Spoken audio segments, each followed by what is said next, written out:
¿Crees que conoces España? Hace solo unas décadas, la vida aquí era irreconocible. En este video descubrirás 22 costumbres de nuestros abuelos que hoy serían imposibles de vivir. Oficios que despertaban a las ciudades de madrugada. Formas de vivir que parecen de otro mundo. Quédate hasta el final, porque la última te dejará sin palabras. El sereno. Los serenos fueron los vigilantes nocturnos de las ciudades españolas desde 1765 hasta 1977. Su labor era crucial. Custodiaban las llaves de los portales y abrían a los vecinos que llegaban tarde. Lo más característico era que anunciaban la hora y el tiempo cantando por las calles. Recorrían su zona con un chuzo y un silbato, elemento que dio origen a la expresión tomar por el pito un sereno. Para entrar a casa de noche, bastaba con gritar «¡Sereno!» y él acudía. El último sereno de Madrid, Manuel Amago, trabajó hasta 1978. Hoy, esta figura tradicional, desplazada por los porteros automáticos y la policía moderna, solo perdura en la memoria y en el refranero popular español. Leche del lechero. El lechero fue un oficio esencial en España, encargado de repartir leche fresca sin pasteurizar ni envasar a domicilio. Despertaba a los barrios con el sonido de su carro tirado por un burro. La leche provenía directamente de las vaquerías locales, algunas incluso en el centro de ciudades como Madrid. Los vecinos, especialmente los niños, bajaban con sus propias jarras para que les sirviera la cantidad exacta. De la prisa con la que se movían por las calles empedradas, derramando el líquido de las tinajas, nació la expresión ir echando leches. La llegada de los supermercados y la leche envasada y pasteurizada provocó la inevitable desaparición de este pintoresco y tradicional reparto. El afilador. El afilador ambulante era reconocido por el inconfundible sonido de su chiflo, una pequeña flauta de pan que anunciaba su llegada. Este oficio, documentado desde el siglo XVII, fue ejercido mayoritariamente por gallegos de Ourense, conocida como Terra de Chispas. El afilador era un artesano itinerante que recorría pueblos y ciudades en un carro o en una bicicleta adaptada que portaba la piedra de amolar. Vivía de las propinas de los vecinos, manteniendo vivos los cuchillos y tijeras. Hoy, con la cultura de usar y tirar y los cuchillos baratos que se reemplazan en lugar de afilarse, este oficio casi ha desaparecido, llevando consigo siglos de tradición. Siesta obligatoria. Antes, la siesta no era opcional, sino una institución social inquebrantable que paralizaba a España entre las 2 y las 5 de la tarde. Durante estas horas sagradas, los comercios cerraban sus persianas, las oficinas cesaban su actividad y las calles quedaban en silencio absoluto. El horario de trabajo no era continuo, lo que permitía a todos ir a casa, comer y dormir sin excepción. Era impensable hacer ruido, incluso los niños debían guardar silencio absoluto. Si se necesitaba comprar algo, había que esperar. Hoy, el ritmo de vida frenético, los horarios continuos y los centros comerciales abiertos todo el día han liquidado esa siesta colectiva, cambiando radicalmente la relación social con el descanso de mediodía. Ventanas sin rejas. Existió un tiempo de confianza vecinal absoluta en el que las ventanas de las casas españolas se abrían de par en par, especialmente las plantas bajas, sin necesidad de rejas de protección. Los vecinos conversaban entre ellas, los niños se asomaban libremente y al llegar la noche bastaba con cerrar los postigos de madera. El fuerte sentimiento de comunidad y la vigilancia entre vecinos eran el principal sistema de seguridad. Con el inevitable crecimiento de las ciudades, el aumento del anonimato urbano y la percepción de la delincuencia, las rejas de hierro se volvieron un elemento obligatorio del paisaje urbano. Hoy resultaría impensable vivir en una planta baja sin ellas, siendo un recordatorio de cómo ha cambiado nuestra percepción de la seguridad. El botijo. El botijo es un recipiente poroso de barro cocido típico de España, usado para beber y, crucialmente, para mantener el agua fresca en ausencia de neveras eléctricas. El principio es la refrigeración por evaporación. El agua se filtra por los poros y al evaporarse en contacto con el aire seco, puede bajar la temperatura hasta 10 grados. estaba presente en todos los hogares y en el campo.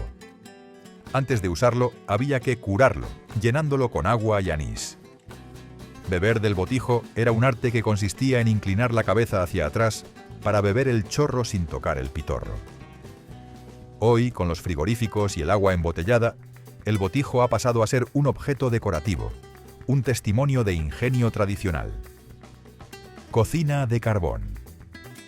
La cocina de carbón, o económica, era el centro del hogar. Reemplazaba a los modernos electrodomésticos, cocinando todo sobre una pesada plancha de hierro calentada con carbón. Cada mañana se debía encender el fuego y mantenerlo, lo que requería paciencia y experiencia para saber dónde colocar cada olla según el calor requerido. El calor constante que desprendía era una bendición en invierno, pero un horno en verano. El hollín, el humo y las cenizas eran compañeros habituales. Cocinar implicaba horas de dedicación y esfuerzo físico. Almacenar el carbón y limpiar las cenizas eran parte de la rutina. Hoy, con la inmediatez de la vitrocerámica o el gas, sería impensable el gran trabajo que exigía esta cocina tradicional. Ropa los domingos. Antiguamente, el domingo no era un día cualquiera en términos de vestimenta. Existía la ropa de domingo, un ajuar especial, planchado con almidón y reluciente, reservado para ese único día. Los otros 6 días se usaba ropa de diario, práctica y a menudo remendada para el trabajo. El domingo, para ir a misa y dar el paseo, era una norma social, inquebrantable ponerse las mejores galas. Hombres con su único traje bueno, mujeres con sus mantillas y niños con impecables trajes marineros. Presentarse con ropa de diario era una falta de respeto imperdonable. Hoy, esta marcada diferencia ha desaparecido. La informalidad y la abundancia de opciones en el armario han erradicado la necesidad de guardar prendas especiales para un solo día a la semana. Teléfono compartido. Antiguamente, el teléfono era un lujo que se compartía. No estaba en cada casa, sino en lugares comunes como la taberna o la portería del edificio. Para llamar se debía pedir permiso y usar el disco giratorio, hablando rápido debido a su alto coste. La falta de privacidad era absoluta, pues cuando te llamaban el encargado subía gritando: «¡Teléfono para los García del Tercero!», enterándose todo el vecindario. Las conversaciones eran necesariamente breves y directas. Las llamadas interurbanas eran un acontecimiento raro y costoso, reservado para emergencias o festividades, y requerían pedirse a una operadora con antelación. Hoy, el móvil personal e ilimitado hace impensable volver a ese tiempo donde hablar por teléfono era un privilegio público. Carta al pueblo. Antes de la comunicación instantánea, la carta al pueblo era un ritual sagrado y el principal nexo entre quienes emigraban a la ciudad y sus familias. Semanalmente se escribían misivas a mano, detallando la vida cotidiana con gran esmero. La llegada del cartero era un acontecimiento ansiado. Al recibir la carta, toda la familia se reunía para leerla en voz alta varias veces, analizando cada frase antes de guardarla como un tesoro. Responder era un acto colectivo. Se dictaban las noticias del pueblo al familiar con mejor letra. Una simple conversación podía alargarse semanas debido a la tardanza del correo. Hoy, esa espera ansiosa, el valor de la palabra escrita y el esfuerzo de la redacción a mano se han perdido frente a la inmediatez del mensaje digital. Médico a casa. Anteriormente, la atención sanitaria era profundamente personalizada. Cuando alguien enfermaba, el médico venía directamente a casa. No existían las citas previas largas, ni las esperas en urgencias. El doctor, que conocía a todas las familias del barrio o pueblo, llegaba con su maletín negro.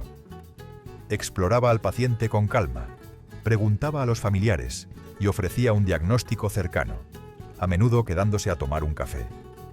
La relación era de confianza y humana, donde el médico era casi parte de la familia. Cobraba poco o si la familia tenía apuros, aceptaba pagos en productos como gallinas o verduras. Hoy, la sanidad masificada y despersonalizada hace impensable esa medicina cercana donde el doctor entraba en tu dormitorio y trataba a cada enfermo con tanta familiaridad. Pan sin envolver. El pan se compraba fresco cada día, directamente del horno, y se llevaba a casa sin ningún tipo de envoltorio. La panadera te lo daba con las manos, tú lo cogías bajo el brazo o en una bolsa de tela que llevabas de casa, y así llegaba a la mesa. El pan olía a horno de leña, tenía esa corteza crujiente y esa miga esponjosa que duraba fresca solo unas horas. No existía el pan de molde envasado que dura semanas. Cada día, alguien de la familia bajaba a la panadería del barrio a por las barras. A veces los niños se comían el culito del pan por el camino, esa punta irresistible. El pan sobrante del día anterior no se tiraba, se hacía migas, sopas de ajo, torrijas. Todo se aprovechaba. Hoy compramos pan de molde que dura días en la nevera, envuelto en plástico, con conservantes. Hemos perdido esa costumbre de ir a la panadería cada mañana, ese olor a pan recién hecho, esa textura incomparable. Sería impensable volver a un tiempo donde el pan se compraba sin envasar y había que ir a por él diariamente. Niños, solos fuera. Los niños salían a la calle a jugar solos desde los 5 o 6 años. No había padres vigilando constantemente ni teléfonos móviles para localizarlos. Se iban por la mañana después del desayuno y volvían cuando tenían hambre o al anochecer. Jugaban en las calles, en las plazas, en los descampados. Los padres no sabían exactamente dónde estaban sus hijos, pero tampoco se preocupaban excesivamente. Los vecinos hacían de ojos y oídos. Si un niño hacía algo peligroso, cualquier adulto podía reñirle. Había una vigilancia colectiva, una responsabilidad compartida sobre todos los niños del barrio. Jugaban al escondite, al fútbol con una pelota de trapo, construían cabañas, inventaban aventuras. Hoy, con el tráfico intenso, el miedo a los extraños y la sobreprotección infantil, los niños no pueden salir solos a la calle hasta edades mucho más avanzadas. Tienen actividades extraescolares programadas, horarios cerrados, adultos que los llevan y traen de todas partes. Esa libertad de la infancia callejera, ese aprendizaje de la autonomía desde pequeños, se ha perdido completamente. Cine de barrio. Cada barrio tenía su cine. No eran grandes complejos con 10 salas, sino pequeños locales con una sola pantalla donde los vecinos se reunían los domingos por la tarde. La sesión continua permitía entrar a cualquier hora y quedarte viendo la película 2 veces si querías. Antes de la película, el nodo informaba de las glorias del régimen. El cine de barrio era un lugar de encuentro social. Los chavales ocupaban las primeras filas, haciendo ruido y comentando en voz alta. Las parejas de novios se sentaban en las últimas filas, aprovechando la oscuridad. El acomodador paseaba con su linterna, mandando callar a los escandalosos. Entre película y película, pasaba el vendedor de pipas, caramelos y cacahuetes. No había aire acondicionado. En verano, el calor era insoportable y algunos cines ponían bloques de hielo delante de ventiladores. Pero nadie faltaba, porque el cine era el gran entretenimiento semanal. Con el cierre de estos cines de barrio y la llegada de los multicines en centros comerciales, se perdió esa cercanía, ese ambiente de comunidad que se creaba en aquellas salas pequeñas y llenas de humo. Aguador ambulante. Antes de que el agua corriente llegara a todas las casas, existía el oficio del aguador. Este trabajador recorría las calles con su burro cargado de cántaros llenos de agua fresca de la fuente o del río. Vendía el agua casa por casa, llenando los recipientes que le traían los vecinos. El agua no salía del grifo, había que comprarla. Los aguadores madrugaban para ir a las fuentes públicas, llenar sus cántaros y comenzar el reparto. Conocían a cada familia, sabían cuánta agua consumían, a qué hora preferían el reparto. Era un oficio duro, cargando peso todo el día bajo el sol. Muchos aguadores, especialmente en Madrid, eran asturianos que habían emigrado buscando trabajo. El agua era un bien que costaba dinero y esfuerzo, por eso se usaba con moderación. No se derrochaba nunca. Se aprovechaba para varias cosas, primero para cocinar, luego para lavar, finalmente para regar. Hoy abrimos el grifo y sale agua infinita sin pensar en su valor. Sería imposible imaginar tener que comprar el agua que bebemos a un vendedor ambulante que pasa una vez al día. Brasero de picón. El brasero era el sistema de calefacción del hogar. Una estructura metálica circular llena de brasas de picón, carbón vegetal prensado, que se colocaba debajo de una mesa camilla. Toda la familia se reunía alrededor con las piernas bajo la mesa, cubiertas por una manta o faldillas que llegaban hasta el suelo para conservar el calor. Encender el brasero era todo un ritual. Había que preparar el picón en la cocina, esperar a que estuviera en su punto, trasladarlo al brasero con cuidado de no quemarse ni manchar el suelo de ceniza. El olor del picón impregnaba toda la casa. Era un calor agradable pero limitado, las piernas calientes, el resto del cuerpo frío. Los riesgos eran reales: intoxicaciones por monóxido de carbono si no se ventilaba bien, quemaduras si las brasas caían al suelo. Pero era lo que había. Las habitaciones permanecían heladas. Solo se calentaba la estancia donde estaba la familia reunida. Hoy, con calefacción central, radiadores, aire acondicionado, sería impensable volver a pasar el invierno con solo un brasero de picón bajo una mesa camilla. Correo certificado todo. Cualquier documento importante se enviaba por correo certificado. No había emails, ni mensajería instantánea, ni escaneos. Todo en papel, todo certificado para asegurar que llegaba. Contratos, facturas, documentos oficiales, invitaciones de boda, todo viajaba en sobres que había que llevar personalmente a correos. Hacer cola en la oficina de correos era una rutina inevitable. Esperabas tu turno, el funcionario pesaba la carta, te sellaba el recibo y tú te ibas con la esperanza de que llegaría en 3 o 4 días. Las comunicaciones eran lentas, los trámites se eternizaban. Si querías saber si había llegado tu carta, tenías que llamar por teléfono días después. No había seguimiento online, ni confirmaciones automáticas. Todo era físico, manual, lento. Perder un documento certificado era una tragedia porque no había copia digital de nada. Hoy, con documentos digitales, firmas electrónicas y envíos por email en segundos, es imposible imaginar que todo documento importante tuviera que viajar físicamente de una oficina de correos a otra. Vendedor de hielo. Cuando no existían los congeladores domésticos, había que comprar el hielo. El vendedor de hielo recorría los barrios con su carro cargado de grandes bloques envueltos en serrín para que no se derritieran tan rápido. Vendía trozos de diferentes tamaños según las necesidades de cada familia. Las casas que tenían nevera de las antiguas, esos armarios de madera con compartimento aislado, necesitaban comprar una barra de hielo cada 2 o 3 días para mantener los alimentos frescos. Las pescaderías y carnicerías eran clientes habituales. El hielo se usaba también para hacer helados caseros, para enfriar bebidas en celebraciones, para bajar la fiebre de los enfermos. El vendedor de hielo tenía que ser rápido en sus rutas para que su mercancía no se derritiera completamente. Era un oficio de verano fundamentalmente, cuando el calor hacía imprescindible la conservación de alimentos. Con la llegada de los frigoríficos eléctricos a todos los hogares, este oficio desapareció por completo. Hoy sería absurdo comprar hielo a un vendedor ambulante cuando tenemos fábrica de hielo en nuestra propia nevera. Matanza del cerdo. La matanza del cerdo era un acontecimiento social que reunía a familias y vecinos. Generalmente entre noviembre y febrero, cuando el frío garantizaba la buena conservación de la carne, se mataba el cerdo que la familia había estado cebando todo el año. Era una fiesta y un trabajo duro a la vez. Llegaba el matarife, el experto que sabía hacer el trabajo limpiamente. Toda la familia participaba. Unos preparaban las tripas, otros cortaban la carne, las abuelas hacían las morcillas y chorizos, los niños corrían alrededor curioseando. Se aprovechaba absolutamente todo del animal. La carne se salaba, se hacían embutidos que durarían todo el año, el tocino se guardaba en orza, incluso la manteca se conservaba.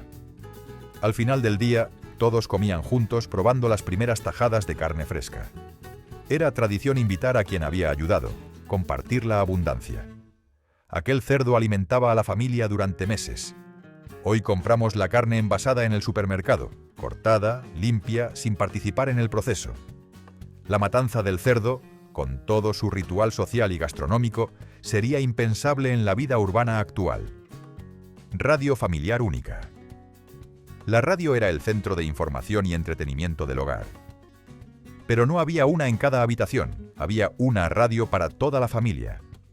Un mueble grande de madera que presidía el salón, con sus válvulas que necesitaban calentarse antes de empezar a sonar. Por la noche, la familia se reunía alrededor de la radio como si fuera un ritual sagrado. Se escuchaban las noticias, los seriales radiofónicos, los partidos de fútbol, las radionovelas. Todo el mundo en silencio, atentos a aquella voz que salía del altavoz. Los niños se sentaban en el suelo, pegados al aparato, imaginando las historias que contaban. Cuando hablaba Franco, la radio había que escucharla de pie, como muestra de respeto. Sintonizar una emisora era todo un arte. Había que mover el dial muy despacio hasta encontrar la frecuencia, y a veces las interferencias hacían imposible la escucha. No había posibilidad de grabar, de repetir, de elegir contenido. Escuchabas lo que emitían en ese momento o te lo perdías. Hoy, con música y podcasts en cada teléfono móvil y contenido bajo demanda, aquella radio familiar única es una reliquia del pasado. Curas en colegios. La presencia de curas y monjas en la educación era absoluta. La mayoría de los colegios estaban regentados por órdenes religiosas. Los niños iban a colegios de curas, las niñas a colegios de monjas.